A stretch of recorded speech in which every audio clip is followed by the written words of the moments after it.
他的仙怨，那混亂的霞光映你笑臉，挽着手並肩走過橋邊，轉眼間日淚情揮灑滿了藍天，還記得多年前路差館的窗前，我經過茶園，那就是永遠。不需一聲再見，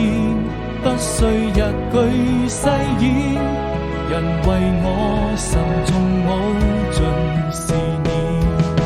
穿過這條長街，來到青石上面，遙遙隨煙，你的動人容顏會在我的腦海裡漸漸浮現，完成已然不能攜手。